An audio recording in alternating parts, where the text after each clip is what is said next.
Well, hello YouTubers. Today I'm coming to you from Waikiki here in Oahu in the state of Hawaii. I figured I would take some time to talk about the missile crisis we had here today in Hawaii and my thoughts on it, because it was a devastating day for a lot of people. And I know a lot of people on the mainland have the attitude of, well, who cares, because by the time they found out about it, they knew that it was confirmed as a hoax, or it wasn't real. So they had a very cavalier attitude and really could care less. But they did not see the faces of the people that thought they were going to die today. They didn't see people putting their children into the sewers. They didn't see people running on the streets not knowing where to go. They didn't see the panic. And on top of this panic, it was so surreal that half the people didn't know what was going on, and the other people were just preparing to die. And, you know, a lot of people with no sympathy at all on the mainland that didn't see what happened. This was like a 9/11 dress rehearsal here in Hawaii this morning. At 8:07 a.m. Hawaiian time, that text went out, and it didn't go to everybody for some reason. And this was a system designed to save lives in the event of an attack. And it wasn't even working properly. Only maybe half the people, we don't even know yet, got text. I got a text from somebody else in Waimanalo, and of course people all around me were getting texts. Australians were getting texts, and they were freaking out. My first indication that something was wrong, I was waiting for the elevator, and this Australian lady who I'd met the other day, she comes out with this panic look with her friend, and she's telling me this story that there's an impending missile attack. And she showed me the text and said, "This is not a drill." And I look around, and all the Japanese tourists, a lot of them can't even speak English, they're oblivious. So, you know, I go out into the street, and the street was very quiet. It was like no cars, hardly any people, and that was strange. So I figured I'd go up to my room and find out what was happening with media, and there was nothing on TV. There was nothing on the internet. So we didn't know what was going to happen.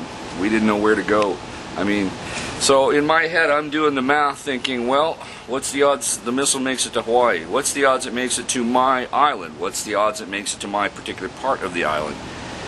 So I'm thinking, well, I'm probably going to survive this but die of radiation sickness a few days later. But you know, I'm like the Han Solo in this character novel where I got no babies. So I honestly was thinking more about other people with families, children, obligations. You know, I can die here in Hawaii, and life's just going to go on. And my life insurance is going to take care of everything for me to put me in the ground. But I honestly wasn't thinking about myself at all. I was thinking about all the other people and the strife and how they're feeling. And you know, I did my best to try to calm people down, and we just didn't know, man. It was tough. People were losing their minds, and they thought they were going to meet their maker today. And you know, that's hard for me to convey strongly enough using language now, a few hours later. But it was damn serious business. And it took 38 minutes until another text message was sent out to cancel the first one. Now, I think 15 minutes after the 8:07 alert, they went on Twitter and told some people, but you can't rely on Twitter. Oh, it's not real, you know, because there's going to be trolls saying, hey, it's a joke, just don't, you know. Twitter is not the place to rely 100% for breaking news information. And the reality is, you guys don't realize that here in Hawaii, when this was happening, you don't know what you don't know. And there's just a whole lot of not knowing. So that's yeah, I'm just glad everybody's fine. I think there's a few car accidents that happened, but it's a beautiful day here in Honolulu, at least. And I know the governor was on television for an hour or more trying to do damage control, but I think whoever's responsible for this emergency system that didn't work properly needs to be fired. I don't care if they're a politician.